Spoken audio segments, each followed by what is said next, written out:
पत्नियां। एक समय की बात है। किसी गांव में मोहन नाम का एक लड़का रहता था। मोहन की शादी सुहानी नाम की एक बहुत ही सुंदर और प्यारी लड़की से हुई थी। मोहन सुहानी से बहुत प्यार करता था, लेकिन सुहानी बहुत घमंडी और नकचड़ी थी। वो मोहन से नहीं, बल्कि अपनी सुंदरता से प्यार करती थी। एक दिन मोहन काम से थका हारा अपने घर आया तो उसने सुहानी से कहा, सुहानी, क्या खाना तैयार है? मुझे खाना दे दो सुहानी, बहुत भूख लग रही है। खाना तो तैयार है, पर आप देख नहीं रहे, मैंने अभी अपने हाथों में मेहंदी लगाई है। जाइए, आप खुद ही ले लीजिए। मोहन ने अपनी बीवी की बात सुनकर खुद ही खाना निकालकर खा लिया और वहाँ से चला गया। उसके बाद जब वो अगले दिन घर आया तो उसकी पत्नी ने उससे कहा, सुनिए जी, मुझे आप ना कल मेले लेकर जाना।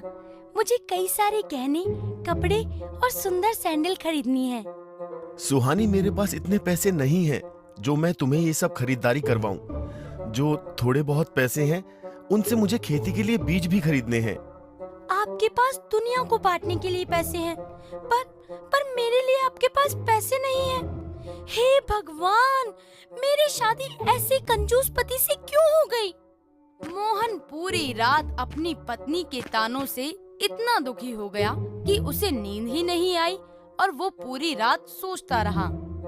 आखिर मेरी पत्नी मुझसे प्यार क्यों नहीं करती? वो हमेशा अपने बारे में ही क्यों सोचती है? जब सुबह हुई तो वो अपने काम के लिए निकल गया। रास्ते में उसे एक बड़ा पत्थर मिला। पत्थर देखकर वो बोला, अरे, ये इतना बड़ा पत्थर यहाँ बीच सड़क पर कैसे आया? इस पत्थर से किसी को चोट लग सकती है। मैं इसे सड़क के किनारे रख देता हूँ। मोहन ने अपनी पूरी ताकत से उस पत्थर को वहाँ से हटा दिया। मोहन जब पत्थर हटा रहा था तो उसे एक चुड़ैल देख रही थी। वो मोहन के पास गई।